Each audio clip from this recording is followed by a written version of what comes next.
감사합니다.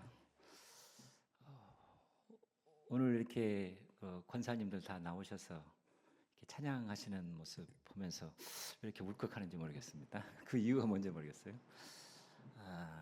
그리고 좀 됐죠. 그 임직식 있었잖아요. 권사의 임직식하고 그때 제가 임직식 기도를 맡았었는데요. 그때 뒤에 이제 제1교회 원로 목사님이신 신일훈 목사님이 계셨어요. 그런데 권사님들 이렇게 임명을 하실 때 취임식 예식하실 때 한마디 하셨어요. 제가 그래서 들렸어요. 뒤에서 있었는데 봉산교회 권사님 되시는 분들은 기품이 있어 이렇게 말씀하시더라고요. 예, 맞습니다. 저도 거기에 동감하고요.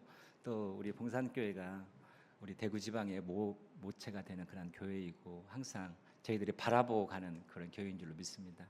이 귀한 자리에 또 저를 이렇게 불러주셔서 단위에 서게 하신 우리 담임 목사님께 너무 감사드립니다. 오늘 제목 한번 따라서 해볼까요? 주님의 이끄심에 믿음으로 순종한 여인. 예, 룻기 이야기 뭐 너무 잘 아시죠? 예, 룻기 이야기를 가만히 보면은 두 여인이 나오잖아요. 나오미 시어머니 나오고 며느리 룻의 이야기입니다. 너무 아름다운 이야기죠. 나오미도 그렇고 룻도 그렇고 인생의 밑바닥에서 하나님의 섭리를 발견하고 오직 믿음과 순종으로 자신의 삶을 드린 여인이죠. 그 여인이 바로 오늘 주인공의 룻입니다. 룻이라는 여인이에요. 절망의 땅 이 모압에서 또 소망의 땅 베들레헴으로 그리고 메시아의 계보로 이어지는 이 룻의 믿음의 여정을 통해서 오늘 우리 성도님들에게 또 권사님들에게 주신 은혜를 함께 나누고자 합니다. 이 룻기의 그 시대적 배경이 사사 시대라는 거 다 아시죠? 사사 시대의 이스라엘 백성은 하나님의 언약에 충실하지 않았습니다. 이들은 가나안 땅에 만연했던 바알 숭배와 아스타로 숭배를 그대로 받아들였습니다. 이러한 종교적인 타락은 하나님의 진노로 인한 심각한 흉년을 불러왔습니다. 이 엘리멜렉이라는 나오미의 남편이죠. 엘리멜렉이라는 사람은 이 흉년을 피하기 위해서 하나님 앞에 또 다른 불순종의 길을 갔습니다. 유다 지파였던 엘리멜렉은 약속의 땅을 지켜야 함에도 불구하고 사사시대의 주제는 아니고 사사시대를 표현하는 대표적인 말씀이 있죠. 자신의 소견에 오른 대로 행하는 거잖아요. 자신의 소견에 오른 대로 결정하고 행동했습니다. 믿음의 삶이라는 것은 자기의 유익이 아니라 하나님만의 말씀을 중심에 놓는 삶을 말합니다. 하나님의 사람이 하나님께 묻지 않고 행동하는 것은 죄입니다. 그리고 또한 마귀가 공격할 수 있는 그런 틈을 열어주는 것과 같은 것이죠. 이 엘리멜렉의 이주 결과는 참혹했습니다. 그는 모압에 들어간 지 얼마 지나지 않아서 자신이 죽고요. 그리고 이들이 모압에 이주한 지 10년 만에 그의 두 아들 말론과 기럨 또 원인을 알 수 없는 죽음을 맞이했습니다. 성경은 왜 죽었는지 어떤 병으로 죽었는지 말하고 있지 않아요. 왜 엘리멜렉의 가정이 이런 하나님의 이런 참혹한 결과를 맞았을까요? 그것은 언약의 말씀을 붙잡지 않았기 때문에 그렇습니다. 있어야 할 땅에 있지 않았고 사사시대의 그 당시에 백성의 삶도 그랬습니다. 이들은 하나님의 말씀을 붙잡지 않고 불순종했습니다. 이게 그들이 실패한 이유입니다. 하나님의 사람들이 실패하는 이유는 딱 한 가지예요. 여러 가지 이유가 있겠지만 하나님의 말씀대로 살지 않은 것입니다. 상황에 따라서 주변적인 어떤 환경에 따라서 살아가는 것이죠. 눈앞의 이해관계를 쫓아서 하나님의 말씀을 버리면 결국 실패하고 맙니다. 지금은 눈앞의 이익이 좋아 보여도 하나님의 말씀을 벗어나면 결국 손해를 보고 마는 것이죠. 모든 것을 잃고 비참해진 이 나오미에게 한 소식이 들립니다. 여호와께서 자기 백성을 돌보시사 그들의 양식을 주셨다 함을 듣고 제가 나오미 입장에서 생각해 보면은 차라리 부끄럽게 내 이 모습 보여주고 싶지 않다. 모압 땅으로 다시 베들레헴으로 간다면은 나를 어떻게 보겠는가. 차라리 여기서 죽고 말지. 보통 그럴 수 있잖아요. 그런데 그 소식 듣고 뭔가 이렇게 나오미에게도 이끌린 게 있는 것 같아요. 떠나자. 다시 베들레헴으로 가자. 왜? 하나님이 이 이스라엘 백성을 돌보셨다. 그리고 양식을 주셨다. 그래서 나오미는 다시 약속의 땅으로 돌아가기로 결단합니다. 아무리 내가 지금 실패하고 넘어졌어도 탕자처럼 아버지 생각하고 다시 그 자리에서 일어나서 아버지께로 가는 게 은혜인 줄로 믿습니다. 그녀는 함께 길을 나선 두 며느리인 오르바와 룻에게 고향으로 돌아가라고 권유합니다. 두 며느리가 자신과 함께하는 것은 이것은 그 두 며느리의 젊은 여인의 인생을 낭비하는 일이라고 생각했기 때문입니다. 두 며느리와의 신랑의 속에서 우리는 나오미의 마음을 엿볼 수가 있습니다. 나는 이미 하나님의 저주 아래에 놓인 운명이니 너희라도 이 저주받은 운명에서 벗어나서 새로운 삶을 찾아라. 며느리들을 자신의 비극적인 운명에서 분리시키려고 은혜를 베풀고 있는 것입니다. 이 룻기의 중요한 단어가 헤세드, 은혜라는 단어거든요. 그러니까 나오미가 먼저 두 며느리에게 은혜를 베푼 거죠. 사실 나이가 들어가지고 혼자 베들레헴에 간다는 것은 이건 너무 어려운 일이잖아요. 젊은 두 며느리라도 같이 있으면 힘이 되는 것은 뻔한 일인 것입니다. 너무 당연한 거죠. 근데 나 때문에 두 며느리들까지도 이렇게 어려움 가운데 같이 동참하는 것은 이건 같이 그 길을 걸어가는 건 아니다 싶은 생각이 든 거예요. 그래서 가다가 베들레헴으로 가는 도중에 돌아가라고 말한 것입니다. 나오미는 자신이 며느리에게 아무것도 해줄 수 없다는 사실을 알았어요. 그리고 오히려 이 두 며느리들에게 자신은 짐만 되는 존재라고 생각했던 것입니다. 나아가 자신이 겪고 있는 이 불행한 사건들이 하나님의 섭리임을 인식하고 있었어요. 이러한 절망감과 실패감은 하나님이 자신을 벌하셨다는 두려움으로 이어졌습니다. 그런 이유 때문에 나 혼자라고는 족하지. 며느리들에게 그래서 자신을 떠나라고 강권했던 것입니다. 결국 첫째 며느리 오르바는 떠나지만 룻은 나오미를 붙여찼습니다. 붙여찼다. 이 말 좀 우리가 잘 안 쓰는 말인데 붙여찼다. 이 붙여찼다라는 뜻의 이 히브리어 다바크라는 말은 창세기 2장 24절에서 남자가 부모를 떠나 아내와 서로 한 몸을 이룬다 할 때 이 붙였다. 다바크라는 말입니다. 같은 말이에요. 같은 말. 그 말은 원래적인 뜻은 접착제로 찰싹 달라붙어서 절대 떨어지지 않는 상태를 말하고 있습니다. 부부가 한 몸이 돼서 딱 떨어지지 않는다는 것은 좀 이해가 되겠지만은 시어머니와 며느리, 근데 며느리가 시어머니랑 딱 달라붙어서 떨어지지 않겠다는 뜻이에요. 근데 이러한 룻의 결단이 단순한 동행이 아니라 시어머니 나오미와 자신을 완전히 연합시키는 행위라는 것을 보여주고 있습니다. 그래서 룻의 붙여침은 혈통을 넘어서 민족을 넘어서 하나님의 심장을 가진 자의 결단이 어떻게 하나님의 구원 계획을 이루어 가는지를 보여주고 있습니다. 나오미야 원래 신앙 있는 가정에서 자랐고 베들레헴이 고향이었지만 룻은 안 그러잖아요. 룻은 이방 땅 모압이 고향이었습니다. 하나님을 모른 채 자랐을 것입니다. 나오미가 하나님이라는 그 이유 때문에 움직였다면 며느리 룻은 시어머니 나오미 때문에 베들레헴으로 가는 것입니다. 이것이 나오미와 룻의 차이점이죠. 그렇다면 룻은 어떻게 이렇게 고향을 버리면서까지 전폭적으로 시어머니인 나오미를 믿고 따를 수 있었을까요? 물론 거기에는 시어머니를 향한 헤세드의 마음, 불쌍히 여기는 마음, 긍휼히 여기는 마음이 분명히 있었습니다. 그러나 그것이 전부는 아니었어요. 며느리에게 아무리 시어머니의 삶을 긍휼히 여기는 이 헤세드의 마음이 가득했다 할지라도 시어머니가 불쌍하긴 하지만 난 도저히 시어머니를 따를 수 없어. 저분과 어떻게 평생을 함께 할 수 있겠는가. 또 더군다나 시어머니가 먼저 죽을 거 아니에요. 시어머니 죽으면 나 어떡해? 라는 그런 마음. 그래서 이런 생각 들면 룻처럼 시어머니를 따라 나서지 못합니다. 그래서 시어머니가 아서라, 동서 오르바처럼 너도 모압 땅으로 돌아가라라고 이 권하는 이 시어머니 나오미에게, 근데 룻이 이렇게 고백을 해요. 오늘 읽었던 말씀이거든요. 다시 한번 16절 17절 한번 읽어보겠습니다. 룻이 이르되 내게 어머니를 떠나며 어머니를 따르지 말고 돌아가라 강권하지 마옵소서.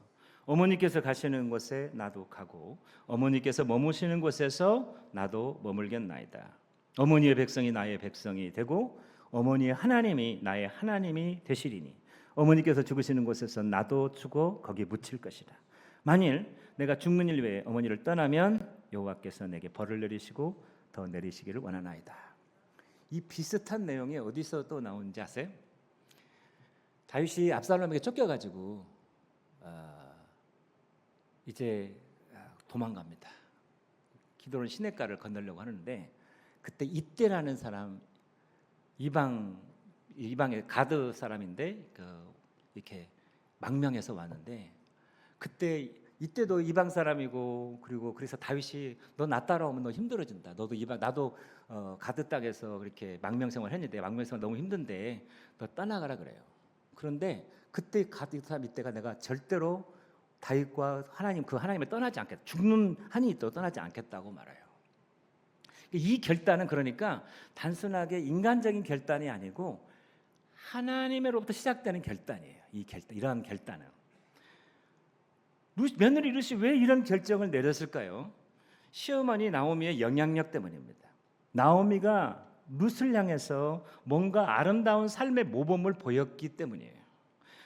만약 며느리가 룻이 나오미가 부담스럽고 싫었다면 과연 룻이 자신의 삶 전부를 시어머니 나오미와 함께 할 수 있었을까요?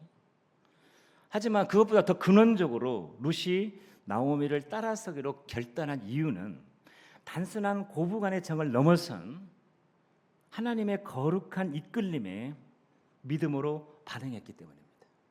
거룩한 이끌림이라는 게 거기서 뭘까요? 룻은 시어머니 나오미가 믿는 하나님을 보았고 그 하나님이 베들레헴에 양식을 주셨다는 소식을 들었습니다.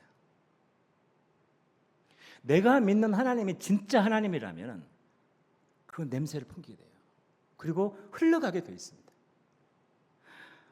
사랑하는 봉산교회 권사님들, 그리고 성도 여러분, 우리의 자녀들이, 우리의 가까운 이웃들이 나를 통해 내가 믿는 하나님을 보고 있다는 사실을 기억하시기 바랍니다. 만약 내 자녀가 내가 믿는 이 신앙, 이 믿음을 인정하지 않는다면 이건 정말 불행한 일이고 슬픈 일이고 회개할 일입니다. 그렇다고 해서 내가 완전한 모습을 보여줄 수는 없어요. 그렇지만 적어도 내 자녀가 내가 믿는 하나님은 인정할 수 있어야죠. 그렇지 않습니까? 내가 잘해야만 그럴 수 있을까요? 지금 나오미 보세요. 다 죽었어요. 남편 죽고 아들 2명 죽었어요. 그럼에도 불구하고 뭔가 나오미에는, 저는 분명히 성경에는 나오고 있지 않지만 나오미에게는 하나님을 믿는 신앙의 모습이 있었어요. 그렇기 때문에 룻이 그 나오미가 믿는 하나님을 본 것이에요. 모압 여인 룻이 여호와의 신앙을 받아들이고 시어머니를 따르기로 한 것은 단순히 인간의 인간의 설득으로는 불가능한 일인 것입니다.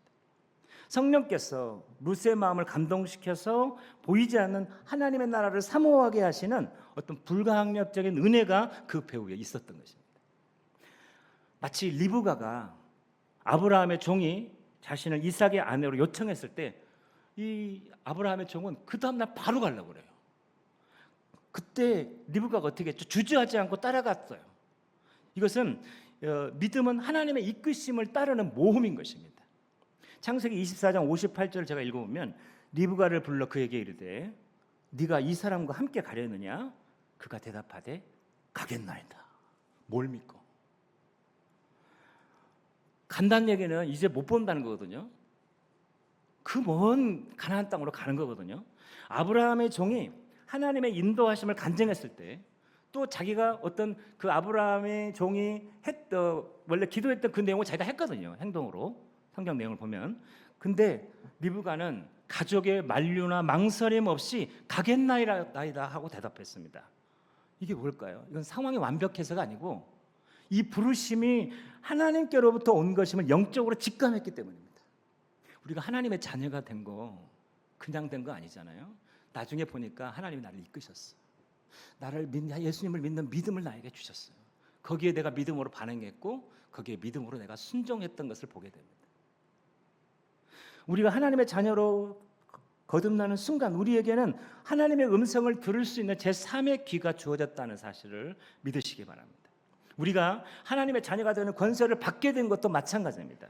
요한복음 1장 12절 13절 보면 영접하는 자 곧 그 이름을 믿는 자들에게는 하나님의 자녀가 되는 권세를 주셨으니, 여기까지는 우리가 암송하는데, 이는 혈통으로나 육정으로나 사람의 뜻으로 나지 아니하고 오직 하나님께로부터 난 자들이니라 그랬어요. 분명히 믿는 것은 내가 믿은 것 같은데, 내가 영접한 것 같은데 성경 그렇게 말하지 않아요. 하나님께로부터 난 것이다. 베드로가 주는 그리스도시요 살아계신 하나님의 아들이시니이다 라고 고백했을 때 예수님이 너무 감동했는데, 그러나 이것을 알게 하신 이는 너의 아버지 하나님의 아버지시다라고 말씀하시잖아요. 나오미는 룻에게 돌아가라고 3번이나 권유했습니다. 하지만 룻은 어머니가 가시는 곳에 나도 가겠다라면서 나오미를 붙잡았어요. 이는 리브가가 광야를 건너서 약속의 땅으로 향했던 것처럼 룻 역시 자신의 신분과 환경이라는 장벽을 뚫고 하나님의 이끄심 속으로 뛰어든 것입니다. 룻만 그럴까요? 우리의 인생도 하나님의 이끄심을 따라서 믿음으로 가는 것입니다. 마지막 우리의 숨을 거두는 순간도 아무도 함께 할 수 없어요. 지금까지 내가 믿고 따랐던 그 주님께 우리의 삶을 맡기는 거잖아요. 우리의 영혼을 맡기는 거잖아요. 그분의 이끄심에 우리는 따라가는 삶인 것입니다. 나중에 보아스가 룻에게 호감을 갖고 기꺼이 기업 물을 자가 되려 한 것도 바로 이러한 룻의 행동 때문이었어요. 룻기 2장 11절에 보면 보아스가 그에게 대답하여 이르되 네 남편이 죽은 후로 네가 시어머니에게 행한 모든 것과 네 부모와 고국을 떠나 전에 알지 못했던 백성에게로 온 일이 내게 분명히 알려졌느니라. 이 보아스가 룻에 대한 이야기를 들었어요. 룻이 왜 왔지? 뭐 때문에 왔지? 여기 와서 무슨 소망했다고 왔지? 사람들마다 다 이런 생각했을 거예요. 바보 아니야? 근데 보니까 정상적인 애고 굉장히 좋은 상식적으로 생각을 하는 아이인데 왜 저런 행동을 했을까? 근데 시어머니를 굉장히 공경하고 있구나. 근데 그 안에 있는 신앙은 잘 모르죠. 그것을 굉장히 이쁘게 본 것입니다. 여기 보면 네 부모와 고국을 떠나라고 그랬잖아요. 이 떠난다는 말이 아자브라는 말인데 히브리어로 단순한 이주를 넘어서 이전의 정체성을 버리고 모든 관계와 단절하기로 결단하는 것을 의미합니다. 이 단어는요 언제 쓰였냐면 하나님이 아브라함에게 너는 너의 고향과 친척과 아버지 집을 떠나라고 할 때 이 단어와 같은 단어로 떠올리게 됩니다. 그것도 비슷해요. 아브라함도 갈대아 우르 땅을 떠난 거잖아요. 그런 것처럼 룻도 모압 땅을 떠난 것입니다. 신앙을 따라서, 어머니의 신앙을 따라서. 룻은 안정된 삶의 터전을 버리고 먼 가족과의 관계도 단절한 채 시어머니 하나님이라는 이 불확실한 미래에 자신의 모든 것을 건 믿음의 여인인 것입니다. 보아스 입을 통해 룻은 단순한 이방 여인이 아니라 이스라엘의 언약적 조상의 반열에, 구원의 반열에, 메시아의 계보에 같이 오르게 되는 것입니다. 룻기 2장 12절을 보면 여호와께서 네가 행한 일에 보답하시기를 원하며 이스라엘의 하나님 여호와께서 그의 날개 아래에 보호를 받으러 온 네게 온전한 상을 주시기를 원하노라. 너 이렇게 하나님만 믿고 시어머니만 믿고 왔는데 이스라엘의 하나님께서 너를 복 주시기를 원한다고, 상 주시기를 원한다고 했는데 나중에 보면 그 상을 자기가 줘요. 자기가 상이에요. 룻에게는. 우리 하나님은 룻처럼 거룩한 이끄심을 따라서 믿음으로 순종한 사람에게 하늘의 온전한 상급을 주시는 분입니다. 고향 친척, 아버지의 집, 이 안전지대를 떠나는 것은 고대 사회에서 생존권을 포기하는 것과 같습니다. 하지만 믿음은 인간적인 어떤 안전지대, 대안이 사라진 곳에 하나님의 계획하심을 신뢰하는 그러한 모험인 것입니다. 하나님의 이끄심은 지도를 미리 보여주는 방식이 아니라 믿음의 한 걸음을 내디딜 때 비로소 다른 길을 보여주시는 방식입니다. 룻이 베들레헴에 도착해서 우연히 보아스의 밭에 이르게 된 것처럼 모험에 나서긴 자에게 하나님은 우연을 가장한 필연으로 역사하시는 것입니다. 룻과 리브가에게 임했던 그 뭔지 모를 그 하나님의 거룩한 이끄심은 오늘날 저와 여러분에게도, 우리 권사님들에게도, 우리 성도님들에게 동일하게 역사하십니다. 왜 그럴까요? 예수 그리스도는 어제나 오늘이나 영원토록 동일하신 분이기 때문에. 그때 그렇게 역사하셨던 그 주님은 오늘 이 시간에도 우리에게도 역사하시는 것입니다. 그렇다면 룻과 똑같진 않지만 똑같은 성격의 우리가 거룩한 이끌림이 있다는 거예요. 하나님께서 우리를 부르신다는 것입니다. 이것은 어떤 명확한 논리보다도 내면의 평안함과 거룩한 부담감으로 다가옵니다. 베들레헴에 도착한 룻에게 주어진 시험은 이해되지 않은 명령에 대한 순종이었습니다. 나오면은 룻에게 보아스의 타작마당으로 가서 그의 발치 이불 아래 눕고 그가 시키는 대로 하라고 지시합니다. 룻기 3장 4절에 보면 그가 누울 때에 너는 그가 눕는 것을 알았다가 들어가서 그의 발치불을 들고 거기 누우라. 그가 네 할 일을 네가 알게 하리라. 지금 저는 생명의 삶을 가지고 묵상하는데요. 지금 이제 고린도전서인데 그 전에가 룻기였어요. 그래서 이제 룻기 말씀을 전하는데요. 타작마당은 타작을 해놓고 곡식을 쌓아놓은 곳이잖아요. 그러니까 도둑이 들 수 있어요. 그러면 저녁에는 누구만 있겠어요? 남정네들만 있어요. 여성들은 없습니다. 그런데 지금 나오미는 그 타작마당으로 가라는 거예요. 그것도 언제? 저녁에. 당시 젊은 룻에게 나오미의 이 명령은 정말 위험하고 자칫 위험하고 수치스러운 일을 당할 수 있는 그런 명령이었습니다. 왜냐하면 룻이 정조를 위협받거나 사회적 비난을 살 수 있는 위험한 일이었기 때문입니다. 하지만 룻은 자신의 자존심과 안전을 걱정하기보다는 어머니의 말씀대로 내가 다 행하리이다 라면서 자신을 완전히 내려놓았습니다. 어머니의 하나님을 따라서 왔고 또 어머니의 명령. 근데 그 시어머니 나오미를 믿었어요. 왜냐하면 시어머니 나오미가 나를 망하게 하려고 이런 명령 내리신 건 아닐 거다. 이해할 수는 없지만은 그러나 시어머니를 믿고 그렇게 행한 것입니다. 나오미의 명령에 따른 이 룻의 순종과 또 겟세마네 동산에서 아버지의 뜻에 따르신 예수님의 순종은 자기 생각, 자기 경험, 자기 부인과 완전한 신뢰라는 그런 점에서 서로 접점을 갖는 것 같아요. 공통점을 갖는 것 같아요. 가질 수 있습니다.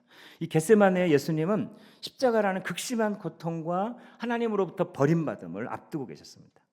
예수님께서도 이 잔은 피하고 싶은 것이었어요. 그러나 주님은 내 원대로 마시옵고 아버지 원대로 되기를 원하나이다 라고 말씀하시면서 자신의 의지를 아버지의 뜻에 굴복시키셨습니다. 룻과 이 예수님의 순종은 단순히 개인의 도덕적 행위에 끝나지 않고 타인을 구원하고 회복시키는 결정적 계기가 되었습니다. 우리가 주님의 이끄심과 주님의 말씀에 순종하기 시작하면 그게 하나님이 나에게 은혜로 주시고 복을 주시는데 그것이 또한 다른 사람의 복에게도 흘러가게 만드는 거죠. 룻이 나오미의 말에 순종해서 결국 보아스에게 나아갔을 때 끊어질 뻔한 이 나오미의 가문의 기업이 회복되는 기업 물을 자 이 고엘의 은혜가 시작이 되었습니다. 룻의 순종이 한 가문을 살리는 통로가 된 것입니다. 룻만 살아난 게 아니라 가문까지 살렸어요. 예수님이 겟세마네 동산에서 순종의 잔을 마시기로 결정했을 때 온 인류의 죄를 대속하는 길이 열렸던 것입니다. 룻이 가문의 기업 물음을 위해서 자신을 드렸다면 예수님은 온 세상의 기업을 무르기 위해서 자신을 제물로 드리셨습니다. 순종의 과정은 어두운 밤이었지만 그 끝은 찬란한 하나님의 영광으로 연결되었습니다. 룻이 순종했던 장소는 어두운 밤의 타작마당이었습니다. 아무도 보지 않는 곳에서의 작은 순종이었지만 하나님은 이를 통해서 다윗 왕과 메시아의 계보를 잇는 영광을 허락하셨습니다. 예수님이 땀방울이 핏방울이 되도록 기도하셨던 이 겟세마네의 밤은 가장 고통스러운 순종의 자리였습니다. 그러나 이 순종이 있었기 때문에 사망 권세를 이기신 부활과 영광과 승리가 가능했던 것입니다. 저 정말 시어머니 명령에 순종하고 싶은데요. 저 도저히 못 가겠어요. 타작마당에 어떻게 가요? 남자들도 있는데. 나 그러다가 그거 발각되면 어떻게 돼요? 그럼 저는 맞아 죽을 수도 있고 돌에 맞아 죽을 수도 있고 오해받을 수도 있는데, 그리고 또 보아스가 어떻게 하는데 보아스가 다 안 받아들이면 어떻게 해요? 그럼 저는 어떻게 되죠? 이런 마음이 있었으면 도저히 순종 못하는 것입니다. 룻의 순종은 그런 걸 다 감안하고 순종한 것입니다. 예수님이 보여주신 완전한 순종의 그림자와 같습니다. 룻이 시어머니 나오미를 믿고 어둠 속으로 발걸음을 옮겼던 것처럼 예수님이 역시 아버지의 신실하심을 끝까지 신뢰하면서 십자가 길을 가셨습니다. 오늘 헌신을 다짐하는 우리 권사님들과 또한 봉산교회 성도님들 역시 인생의 겟세마네와 같은 이 순간에 내 생각보다, 내가 기도한 것보다 더 크게 일하시는 하나님의 선하심을 믿고 나아가는 순종의 사람들이 되시기를 주님의 이름으로 축복합니다. 룻의 순종은 단순히 한 여인의 성공담으로 끝나지 않았습니다. 하나님은 그녀의 작은 순종을 통해, 위대한 순종을 통해 거대한 구속사의 계보를 잇게 하셨습니다. 모압 여인 룻은 보아스와 결혼해서 오벳을 낳고, 그리고 오벳은 이새는 다윗을 낳았습니다. 룻기 4장 17절을 보면 그의 이웃 여인들이 그에게 이름을 지어주되 나오미에게 아들이 태어났다 하여 그의 이름을 오벳이라 했는데 그는 다윗의 아버지인 이새의 아버지였더라. 룻의 이름은 마태복음 1장 예수 그리스도의 족보에 당당하게 기록되어 있습니다. 혈통과 인종의 벽을 넘어서 오직 믿음으로 순종하는 자가 하나님 나라의 주인공이요 하나님의 생명책에 기록이 되는 것입니다. 룻은 자신의 선택과 순종이 이스라엘의 가장 위대한 왕 다윗의 계보를 이어줄 줄 아마 전혀 알지 못했을 것입니다. 우리는 종종 이해되지 않는 고난이나 지루한 일상에서 하나님은 과연 나와 함께 하시는가? 나를 통해 일하시고 영광 받으실까라고 묻습니다.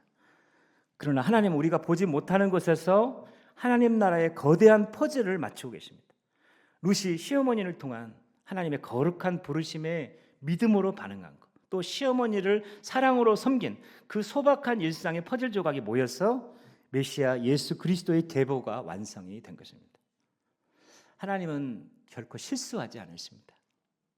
지금 우리가 이해할 수 없는 인도하심, 아프고 혼란스러운 삶의 그런 조각들조차 하나님의 손 안에 있습니다. 그러므로 나는 끝났다라고 생각되는 곳에서 결단코 포기해서는 안 됩니다. 나오미가 포기했으면 어떻게 되겠어요? 내 자원이 바닥났다고 느껴질 때가 오히려 그 순간이 하나님의 전능하심을 가장 깊이 경험할 수 있는 자리가 되는 것입니다. 룻처럼 여러분도 하나님의 뜻에 자신을 맡길 때 그 결정은 나를 넘어서 내 자녀 세대와 또 하나님 나라를 세워가는 복의 통로가 될 줄로 믿습니다. 사랑하는 우리 봉산교회 권사회 여러분, 그리고 성도 여러분, 목사님을 통해 선포되는 메시지 속에서 나를 향한 주님의 거룩한 이끄심이 영적으로 감지될 때 그것을 단순히 좋은 말씀으로 듣고 넘어가는 것이 아니라 룻과 같은 결단으로 반응하시기를 바랍니다. 룻이 나오미를 따라 나섰을 때 마음속에는 설명하기 힘든 강한 이끌림이 있었습니다. 우리가 설교 말씀을 듣거나 말씀을 묵상하거나 기도하는 중에 마음이 뜨거워지거나 유독 특정 말씀이 내 상황처럼 느껴지는 거룩한 부담감이 찾아온다면 그것은 주님이 주시는 신호인 것입니다. 그것은 사람의 말이 아니고 우리의 인생을 새로운 차원으로 이끄시려는 하나님의 손길입니다. 룻의 생에서도 보면 그런 것들이 많지 않아요. 처음에 결혼을 하고 나서 나오미 시어머니를 따라온 것이고, 또 하나는 타작마당으로 나오미의 그 명령에 따라서 간 것입니다. 우리 인생에도 두 번 내지 한 번 내지 세 번 정도 이렇게 하나님의 거룩한 이끄심이 우리에게 있을 수 있어요. 그때 믿음으로 반응하면은 우리의 인생이 바뀌어지기 시작합니다. 하나님이 책임지시는 인생이 되는 줄로 믿습니다. 하나님이 나를 통해서 일하시는 역사가 일어날 줄로 믿습니다. 하지만 전혀 감동이 안 될 때는 움직이지 마십시오. 그러나 성령께서 나의 내면에 깊은 감동을 주신다면 룻처럼 믿음으로 반응하십시오. 그때 여호와 일에 하나님의 상급이 기다리고 있는 것입니다. 사도행전 10장 14절 보면 두아디라 시에 있는 자색 옷감 장소로서 하나님을 섬기는 루디아라는 여자가 한 말을 듣고 있을 때 주께서 그 마음을 열어서 바울의 말을 따르게 하신지라. 빌립보의 이방 여인 누리아의 반응은 유럽 복음화의 첫 단추가 됐습니다. 역시 여자예요. 여인입니다. 그녀의 집은 빌립보 교회의 모태가 되었고 서구 유럽 선교의 전처 기지가 되었습니다. 한 사람의 과감한 순종과 반응은 단지 한 명의 복으로 끝나지 않습니다. 어쩌면 내가 순종하면 교회가 더 놀랍게 부흥할 수 있을지 몰라요. 제가 이렇게 우리 권사님들 봤을 때 왜 울컥했을까 싶은데 너무 우리 권사님들이 순종하기 시작하고 하나님 기도하다가 또 말씀을 듣다가 나 이렇게 해야지 라고 반응하기 시작할 때 하나님께서 우리 권사님들 한 사람 한 사람을 너무나도 소중하게 귀하게 사용하실 줄로 믿습니다. 하나님의 새 일을 행하실 줄로 믿습니다. 예. 하나님은 그 믿음의 반응과 순종을 통해서 한 지역과 세대 전체를 살리는 구원의 역사를 써 내려가는 것입니다.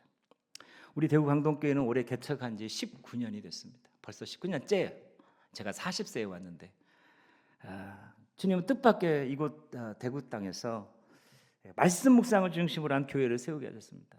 또 그때 제가 여기 와서 제 아이들 초등학생 2학년, 4학년, 6학년 여기서 특성했는데 기억하신지 모르겠어요. 예. 그때 우리 김명묵 장로님도 그때 같이 함께 계셨었고, 하여튼 그렇습니다. 또 이름으로 권사님도 저 계속해서 후원해 주셔서 너무 감사하고요. 근데 이것은 제가 이 대구 땅에서 말씀 묵상을 중심으로 한 교회를 세우게 하셨는데 이건 제가 전혀 의도한 바는 아니었습니다. 지금 한 훈련 받은 사람들 한 7-8명 가량은 거의 하루도 건너뛰지 않고 말씀 묵상합니다. 말씀 묵상을 통해서 하나님의 마음과 뜻을 나름대로 깨닫습니다. 하나님께서 말씀을 통해 감동을 주시면 부족하지만 순종합니다. 2019년에 교회 건축을 시작할 때 저는 이건 도저히 안 된다라고 생각을 했어요. 나이 성도도 얼마 안 되고 건축한다는 게 말이 안 되니까. 근데 하나님께서 이끌으시는 거예요. 하나님 이끄시니까 그럼 믿음으로 순종하자. 제가 내려올 때도 마찬가지였고. 그런데 한 권사님이 1억을 헌금하게 하셨어요. 한 집사님은 믿지 않는 시아버지를 예수 믿고 세례 받게 했는데 그러다가 시아버지가 소천에 있었을 때 어떻게 보험을 들었나 봐요. 그 보험금을 받았는데 그 보험금의 11조를 건축헌금으로 드리게 하셨습니다. 이분들은 하나님의 강력한 이끄심이 없이는 몸된 교회를 떠나지 않을 사람으로 저는 믿고 있습니다. 저는 개척교회 성도님들의 재정 상황을 너무나 잘 알기 때문에 절대로 헌금을 어떻게 하라고 말하지 않습니다. 그렇지만 성도님들은 말씀 묵상과 기도를 통해서 성령의 감동을 받고 믿음으로 반응하고 헌신합니다. 오히려 더 드리지 못해서 안타까워하고 있는 모습을 봅니다.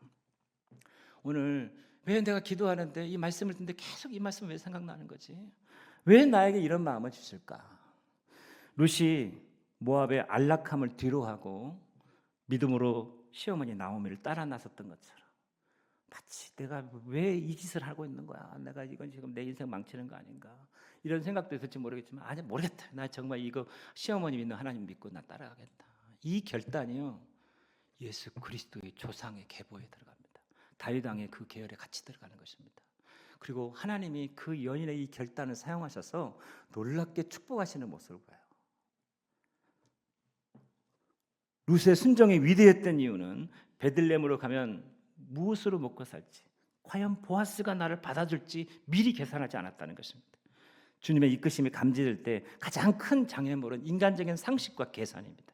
룻처럼 어머니의 하나님이 나의 하나님이 되시니라고 선포하면서 믿음으로 한 걸음을 내디디시기를 바랍니다. 바로 그때 하나님의 일하심을 경험할 수 있습니다.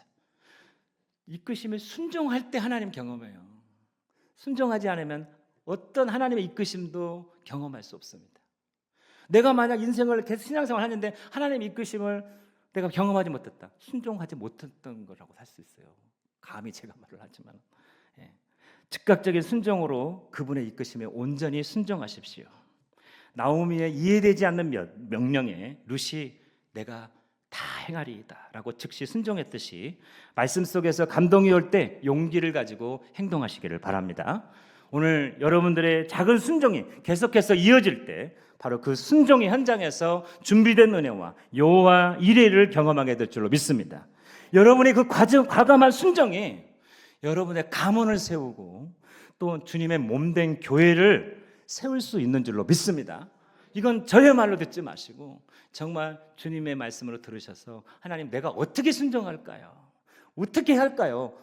물으시고 하나님께서 감동을 주신다면 오늘 룻처럼 순종하셔서 나오미처럼 순종하셔서 믿음의 여인으로 주님 앞에 상급받는 인정받는 우리 모든 성도님 되시기를 주님의 이름으로 축원을 드립니다. 기도하겠습니다. 거룩하신 하나님 아버지 감사합니다. 오늘 룻과 나오미의 이 여인 이야기를 통해서 주의 말씀 전했습니다. 하나님 거룩하신 이끄심이 있을 때 인간적으로 판단하지 계산하지 않게 해주시고 이게 주님으로부터 온 것이라는 마음의 감동이 있다면 성령의 감동이 있다면 믿음으로 순종할 수 있게 하시고 그 순종 속에서 하나님의 역사와 기적과 하나님의 손의 만지심을 경험해서 그 만지심에 감동하며 어찌할 줄 모르고 감사하며 하나님 앞에 예배하며 하나님 앞에 영광 돌리는 우리 봉산교회 권사님들 그리고 모든 성도님 될 수 있도록 주님 축복하여 주옵소서. 예수님의 이름으로 기도했습니다. 아멘.